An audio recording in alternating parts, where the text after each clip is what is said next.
The Photography Explained podcast is supported by rickmcavoyphotography.com/courses. More at the end. Top tips to help you manage your digital photo catalogue. Hi, and a very warm welcome to episode 199, no less. Blimey, 199. How did that happen? Of the Photography Explained podcast. Sorry about that. I'm your host, Rick, and in each episode, I will try to explain one photographic thing to you in plain English in less than 27 minutes-ish, without the irrelevant details. I'm a professionally qualified photographer based in England with a lifetime of photographic experience, which I share with you in my podcast. Here is the answery bit. You need to organise your photos on your computer so you can find any photo quickly and easily. Once you've done that, you have the small matter of looking after that precious collection of photos, which, as a photographer, is your everything. It really is. I don't want to overstate this. As a photographer, your photos are you, and without them, what have you got? Pretty much nothing. Or as my script says, you're not far off nothing. That's a bit harsh, isn't it? But this is important. Looking after your photos is so important. So I'm not going to apologise for making this 2 episodes worth. In the last episode, I told you how I organised my photos in my Lightroom catalogue. And I'm going to start this episode with the same apology as the last episode. I'm talking about Lightroom. This is what I use. But to be clear, I pay for Lightroom with my own money, and I have done so since I started using it with version 1.0 back in 2007. Adobe aren't paying me to say this. One day, Adobe, you will. No, I'm a paying customer, and I am still, after all these years, I'm a happy paying customer. I'm absolutely fine with it. I'm not fine with it. I'm delighted with Lightroom. It's brilliant. It's the only software that I use now, so what more can I say? Right, sorry, I just needed to get that one out of the way again in case this is new to you thinking, oh, Lightroom ad. So let's remember, dear listeners, a lot of what I talk about will apply whatever you're using. And much of the Lightroom specific stuff, it'll be the same or similar in other software. It might be called different things, but at the end of the day, digital photos are digital photos, software is software, editing photos is editing photos. You're taking the data from a photo and you're doing stuff to it, so let's not get too hung up on this, okay? Organising the catalogue, one-off task. Keeping on top of a catalogue, managing a digital photo catalogue. It's not a one-off task, it's an ongoing task. We must be mindful of maintaining our digital photo catalogues every time we import photos to a catalogue, every time we export photos out of a catalogue to give to someone else, and at all times in between. Yes, dear listener, look after your catalogue every time you do something and you'll save yourself problems later. Do this on an ongoing basis. Don't do what I did. And I will share with you what I did because this is part of the reason for these episodes is I'm dealing with the mess that I created for myself. More on that in a bit. I'm going to tell you in this episode some of the things that I do which keep my catalogue shiny and lovely and help me to find my photos because that's all I'm interested in, okay? Some of these things I do now, some of these things I've started doing as I go through the painful process of getting rid of the rubbish out of my catalogue. This is everything but how to process images. It's all the bits around the edges. It's not the editing thing. I'm thinking about covering that in a future episode, but it's really hard to describe because editing photos for me is a visual thing. So where do we start with keeping on top of our digital catalogues? First thing, get rid of the rubbish. Yep. If you've got any rubbish photos, get rid of them. You will not regret this. I've got loads of rubbish photos to get rid of, and it's a big job for me, and it's a pain in the proverbial. I should have removed the rubbish when I imported photos into Lightroom, but I didn't. I didn't know I should do that at the time, but I do now, and I'm paying the price for it. What do I mean by rubbish photos? It sounds quite flippant, doesn't it, rubbish photos, but this is what I really mean. I probably should have come up with a better term than rubbish photos, but it does include photos that are technically rubbish. Duplicates, similar photos, photos you don't like, Photos you'll never do anything with. Photos you can't be bothered to edit. Boring photos and generally rubbish photos. If in doubt, get rid. I've said it before, say it again. You won't regret this and you will not end up in the position that I am now. And this is one of the easiest ways to manage a photo catalogue. Have less rubbish to manage. And let's not forget the other thing. If you take fewer photos, you've got less to do anyway, haven't you? So you're starting off at source, aren't you? If you've got 2 great photos, they're easier to look after, aren't they? Of course they are. So here's some things that you can do once you got rid of the rubbish, that is. Okay, file names. Now, I put this down first, and then I realised that I don't change the file names of photos until I export them out of Lightroom. I've never really thought about this before, because I don't use the file names when I'm working in Lightroom. They only come into play when I export photos out of Lightroom and do something with them or give them to somebody. Now, the file names are assigned by the camera, and I've never thought about it. I just leave them as they are. Now, maybe I'm missing something here. Or maybe I should stop overthinking it. Maybe I'm fine as I am. Maybe it's just because my photos are so well organised, I don't need to worry about file names. Keywords. I haven't assigned keywords to many photos, and I regret not doing this. They may help a photo be discovered online. I say may, as there is no guarantee. And the likelihood is probably not that great, but I'm going to take any help I can get. And for sure, it won't do any harm to assign keywords to my photos. Now, what is keywording? It's keywords that describe a photo. You can put the location, what the subject matter is, your name, your contact details, copyright details somewhere else. All that good stuff. If you think of keywords as writing down the description of a photo and giving information to somebody else, that's it. Doesn't have to be too complicated. You don't have to put too many in. It's free, takes a bit of time, and that's it. And once you've done it, you've done it. That's the beauty of it. In Lightroom, you add some keywords and sync a load of photos, and that's it. And after doing that, you can also add image-specific keywords. But, I do this, but I don't spend too much time on it. It's quite a quick process. And these days, I do it when I import the photos. It's one of those keywords. People will say there's no point doing this, but I decided to add keywords to my photos when I'm sorting them after I've imported them. That's when I'm doing it. And I've got a load of photos without keywords to catch up on, but I'm going to do that as part of my sorting of my catalogues. I think there's a value to it, and that's what I'm going to do. Right, move on, Rick. Stacking. Yes, stacking. Now, I've told you this before, but if you're new to the podcast, I use auto-exposure bracketing. Short name, AEB, is saying all 3 words is too much effort. Why do we have to abbreviate everything?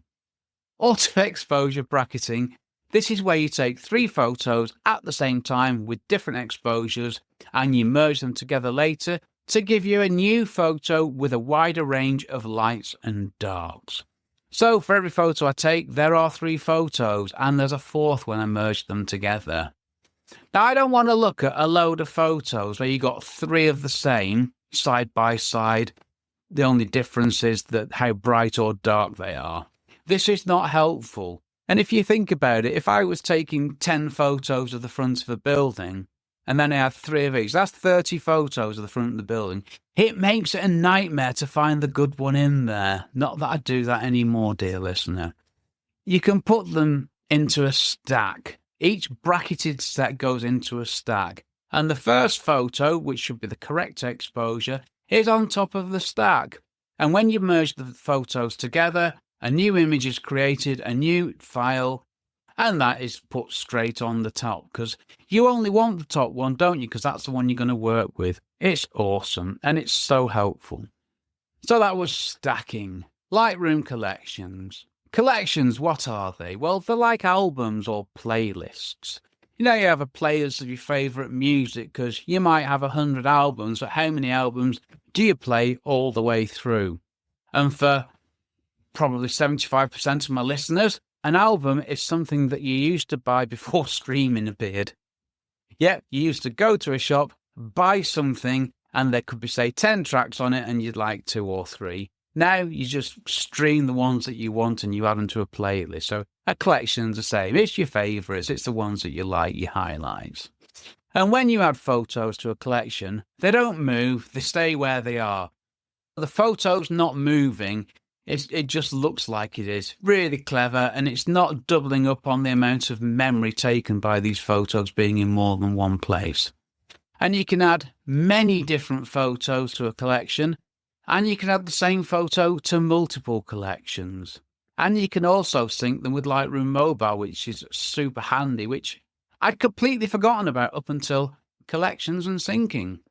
And I use collections all the time. I've split my entire catalogue into 38 collections of images, which I'm going through collection by collection. And having them in collections, it's helped me break down this task of going through 80,000 photos. It's 38 because that's just how it ended up. It's 1,635 photos in a collection. I can go through them one by one, which makes the task much more manageable. And I don't lose track of what I've done because I just do one at a time when I've got half an hour to an hour to spare. I also use collections for things I'm working on, things I want to sync with my phone and my iPad. And I've got collections for things like my portfolios, all the important stuff. So collections are dead handy, and you can add photos to them, you can remove them, do what you want, but the photos stay in the folder where they always were. It's making sort of a virtual copy. Well, I'll come on to that, actually. Good point, Rick. Right, smart collections. Photos are automatically added to smart collections when you do something like star ratings. Yep, there are default smart collections such as star ratings 0, 1, 2, 3, 4, 5. Soon as you rate a photo as 5-star, boom, it's there in the 5-star smart collection. And you can create your own smart collections, which, as part of my Lightroom culling, I've deleted them all because I didn't need them. I created loads of smart collections and did all sorts of clever things, but I never used them. They just got in the way. They cluttered things up. So I use the star rating smart collections now. And there's some other ones which are really handy, like telling you what's not been keyworded, which helps me with the other thing that I'm going through, which I've already covered, doesn't it? Flag stars and colour labels. I've used these in different ways over the times. I'll go through them first one by one and explain what they are. Let's start with flags.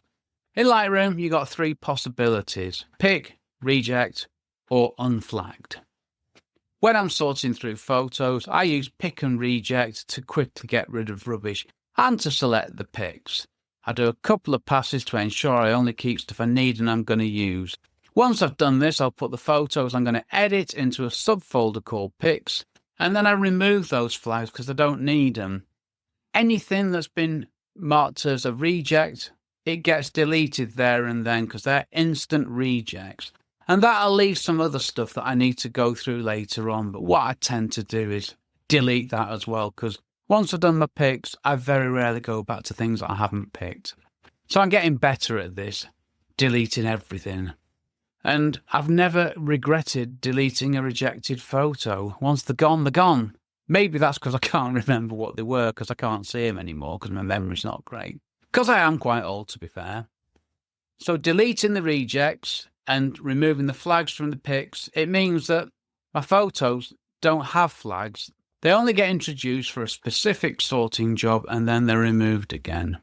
But what I do have is stars, and this is how I categorise my photos, using the star ratings. Once I've assigned a rating, I keep it. I update them when appropriate, and you'll see what I mean in a minute. But this is how I categorise my photos. And one of the things I love about this in Lightroom is you can change the words that go with the number in the collection so you know what it is, which I didn't know for quite a few years. I'm happy to admit to it. So what are my star ratings? 5 stars, the best photos, the portfolio photos. There are 36 of them in my Lightroom catalogue. That is it. Number 4 is edited photos. I want to know if a photo has been edited or not. I edit a photo start to finish. Once I've edited a photo, it's done. It's a finished product. It's there. I want to know where they are in case I ever need one of those edited photos. 3 stars is to edit. It's a photo that I think is worthy of editing. That simple. Because in 80,000 photos, how many good photos have I got? I've got no idea at the moment, but I will do when I finish going through this. And I'm going to do the star rating as I go through the culling of photos and the reorganizing and the keywording. I'm going to assign a star rating to every photo, and this is how I'm going to manage my catalogue going forwards. 2 stars is working stuff. Stuff that I use for my business and websites and all that good stuff. Number 1 is my stuff. Well, it's stuff with me in it because I use that as well. And 0 stars is stuff to sort. I've changed these over the years quite a few times. And as part of going through my entire catalogue, I'm assigning star ratings to photos. Sorry, I said that before, didn't I? Forgot it was in the script. This is info that I need now, and it means that I can instantly look at the smart collections for each of these categories of photos, which helps me with how I work, which is what this is all about, isn't it, dear listener? I want to get to my best photos often, and this is how I do just that. Straight away, I can get to the portfolios. They're always there, and I can do that on my phone because this lot is synced to Lightroom Mobile. Right, so there is another thing you can add called colour labels, and I used to use colour labels, and in the smart collections you can change the text so you know what it means, but I found it a complication too many. I didn't need them. I assigned loads of coloured labels to things. I gave them words, but I never used them. So if I don't use them, I don't need them, just don't have them. So they've all gone. There are no colour labels anymore. Okay, data that can help us, metadata. Well, what's metadata? It's what's written into every photo we take when it's taken. And in Lightroom, you can search by the metadata, and I'm talking the camera body, the lens, focal length, date photo taken, loads and loads of things. Now, my photos are pretty well organised, so I don't use this much, but last week I did want to see all the photos I've taken with my bonkers fisheye zoom lens for something for my email subscribers. Oh yeah, if you want to get a weekly email from me, check out the podcast website, photographyexplainedpodcast.com. Quick plug there. Yeah, I'm doing a series of emails about fisheye zoom lens photos, and I just selected the Canon 8-15 fisheye zoom and all the photos appeared in an instant. It's brilliant. Actually, I'm going to backtrack on that. I did say I don't use it often, but thinking about it, I probably do. Right, bad things, duplicate images. I hate duplicate photos. I used to have loads of them in different locations until I got my act together. In my opinion, you shouldn't have any duplicates, apart from virtual copies, which is a seamless link to virtual copies. So what's a virtual copy? Well, you can right-click on a photo, select virtual copy, and Lightroom creates another copy. You can edit a virtual copy just like you can an actual file without affecting the original file. Virtual copies take up very little memory, unlike actual files, which are quite large. My raw photos are typically 20 megabytes each, which is quite large. It's a super clever, super useful tool that I use all the time to help me to see what different edits look like. How it actually happens, I don't know. And I don't need to understand it, do I? Understanding that is not going to help me because I know how to use it. I right-click on it. It appears next to the photo I was working on, and I can do 2 different edits of the same photo, and it's wonderful. Super clever, super helpful, and I use them all the time. Right, an odd one, this. Edited photos. Well, I take photos in RAW. I import photos in RAW. I edit the RAW files. But I export photos from Lightroom as JPEG files when I share them with somebody else. I don't want to share the RAW files. They're too large. Not everyone can open them unless they got specialist software like Lightroom. And I don't want somebody else editing my RAW files. Not that anybody would, of course. Why does that bother me, somebody editing my photos? Who's going to do that? I don't know why I have that worry. I've got issues here, haven't I, clearly? But the important thing is a JPEG file is smaller and it's compressed, and anyone can open it without any specialist software. Other Lightroom tools that can help. Plugins. You can buy loads of plugins for Lightroom and for other photo editing software. I've had loads in the past, but I've got rid of them all as I never used them. And if I'm being completely honest, I didn't need them. I thought I needed them. I thought they'd help me, but I know what I'm doing and I'm happy to do it all myself, so I don't need them and I'm fine with that. Presets. Again, you can buy presets which will give your photos an instant look. And many modern cameras actually allow you to set the presets in the camera, which is super clever. And you can also create your own presets. And that's what I've done. I created presets which I apply to all my photos, which saves me time and helps me. A preset, all it is a range of adjustments in Lightroom that you can apply instantly to one photo, 2 photos, or 10,000 photos. So if you do the same thing to every photo, make a preset and it's all done for you. I apply a preset when I import photos into Lightroom because it does the first batch of editing, which I do to every photo. It saves me time and it gets me to a better starting point because raw files look rubbish when you import them. Take fewer photos. Yeah, this is a great way to keep on top of your digital photo catalogue, isn't it? Take fewer photos and you've got fewer photos to manage. What is not to love about that? It's genius, isn't it? Online or hard drives? Well, you can use a cloud version of Lightroom, which I think it keeps all your photos in the cloud. I don't want to do that. I use Lightroom Classic. The software is installed on my PC and the photos are stored on an external drive. I know where my photos are. I've got control of them. But I get why people might want to do this on the cloud because you don't need a computer, do you? You certainly don't need a decent sized hard drive. And it's what people are doing more and more, isn't it? Okay, a quick side note in my script here. Where is all this stuff in the cloud? Where are my cloud backups? Where actually is cloud storage? Is it in the sky? I don't understand it. And I worry about things like this. So having my photos right next to me, under my control, it works for me. I know I've got strange hang-ups, haven't I? Backups. Backing up photos is so important. What would you do if you only had one copy of your photos and you lost it? What would you do? I've got photos in my Lightroom catalogue from 2003 to last Wednesday. So I back them up. And photos shouldn't be kept on memory cards, by the way. They need to be part of something more secure that has separate backups. Very quickly, I've got my photos on an external hard drive, and that is constantly backed up to the cloud. I also have another external drive stored off-site that's got my most recent set of photos on it. And Lightroom is installed on an internal hard drive on my PC. It's on the solid state drive, so it runs nice and quick. Oh, something that's not in the script that I'll say here. Your photos are not in Lightroom. I have a PC, so if I go into Windows Explorer, you can see the folder structure, and you can with iOS Finder too. So I've got 3 copies of my photos in different places. I've got photos on an external hard drive, a copy on a separate external hard drive, and a third backup using a cloud service. And that is backups done. That's all there is to it. It doesn't have to be complicated yet again. Right, so that was the answer a bit. Here's the talky bit. Just a few things I want to pick up on.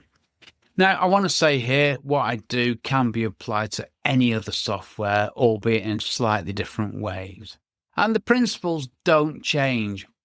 Organise your photos how you want them so you can find them, edit them, do things with them, and keep on top of an ever-growing catalogue. So treat it as a job to be done every time you add some new photos, and you're sorted.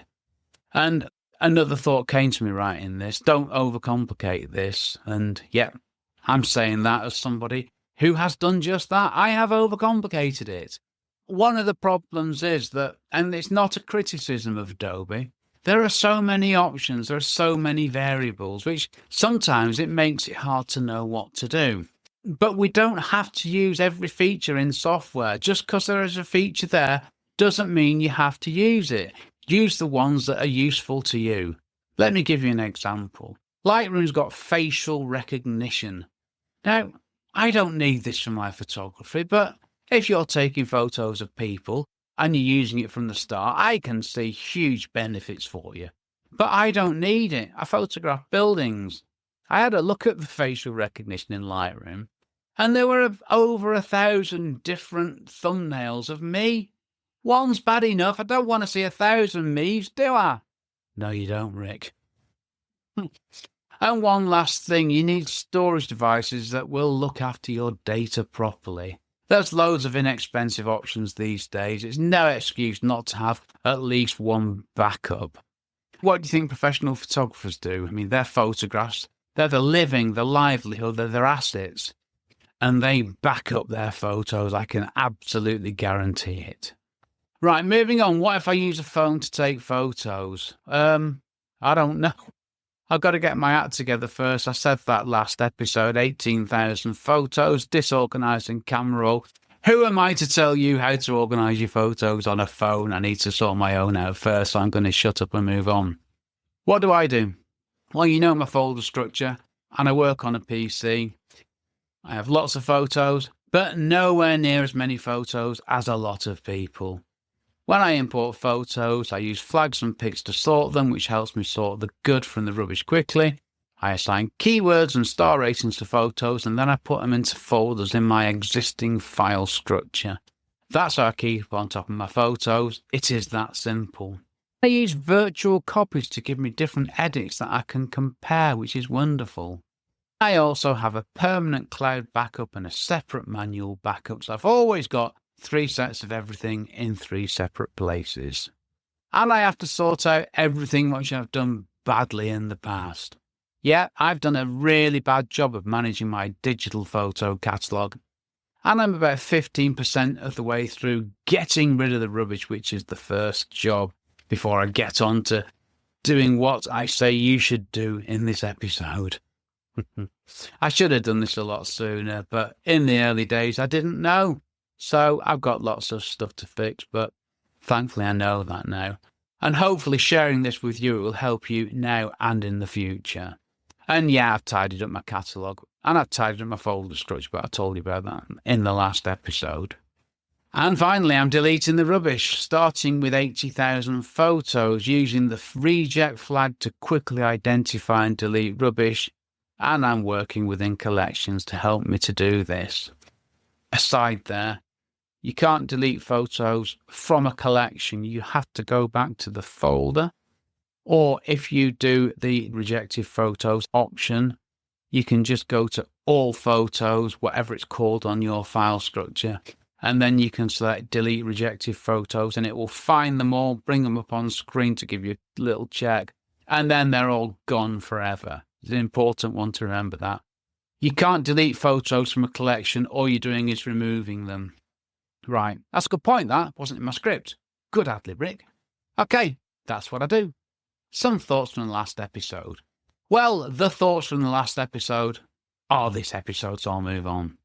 Right, next episode. It's episode 200. Blimey, I never thought I'd get there, but I guess thinking about it logically, every episode from 1 to now has been me getting there, so it shouldn't be a surprise to me, should it? So what am I going to talk about? Photography composition tips and techniques. Now, according to Spotify, this was the most popular episode of 2024. So it was so popular, it's well worth revisiting. The taking photos bit, it's the most important part of photography, and it requires some real quality time, which I'm looking forward to spending on the next episode. And for me, it's a perfect way to bring up episode 200, how utterly splendid. Now, I'm really looking forward to spending time on this and adding new thoughts to what I said last year. It's not just that episode repeated, it's building on what was in that episode, because I've got lots more things that I want to say. And for me, what is the most important thing in photography? Remember something I said in a previous episode? What do people care about in photography? They care about one thing, what they're looking at in a photo. Nothing else. Right, a quick plug for me and what I do. Well, why not? If I can't plug myself on my own podcast, where can I plug myself? Now, you found the podcast, so why not check out the podcast website, photographyexplainedpodcast.com. And I have another photography website, rickmcavoyphotography.com, where I write blog posts about my photos of buildings and other good photography-related stuff. And I have a courses page where you can find out all about my course, How to Become a Real Estate Photographer. And you can also find me on YouTube talking about my podcast and my blog, anything photography related. Just type my name into YouTube and you'll find me soon enough. Right, self-promotion over. If you've got a question you'd like me to answer, or you want to say hi, email me at sales@rickmcavoyphotography.co.uk or visit the podcast website, photographyexplainedpodcast.com. And you can text me from the podcast feed. No, it's always lovely to hear from you, dear listeners, however you get in touch. And if you want to get a weekly email from me, fill in the form on any of my websites and you will get one every Friday, 3 p.m. What is not to love? This episode was brought to you by a coffee I consumed before settling down in my homemade acoustically cushioned recording emporium. Yep, this is a pre-lunch recording, well in advance of publication, and a cheese and pickle sandwiches to follow. Well, it says no crisp, but I might bend today because I quite fancy something. Okay, moving on. I've been Rick McAvoy. Thanks again very much for listening to my small but perfectly formed podcast, it says here, and for giving me 27-ish minutes of your valuable time. Now, after I've edited out the mistakes and the other bad stuff, this episode is going to be more than 27 minutes. I'm looking at, 33, 35 minutes. Well, if it's shorter than that, there was a lot of rubbish that you haven't had to listen to, so let's all be grateful for that. Thanks for listening. Take care. Stay safe. Cheers from me, Rick. My brand new course, How to Become a Real Estate Photographer, straight talking advice for beginners to get you making money quickly and build a career, is available to buy now. Find out more at rickmcavoyphotography.com/courses.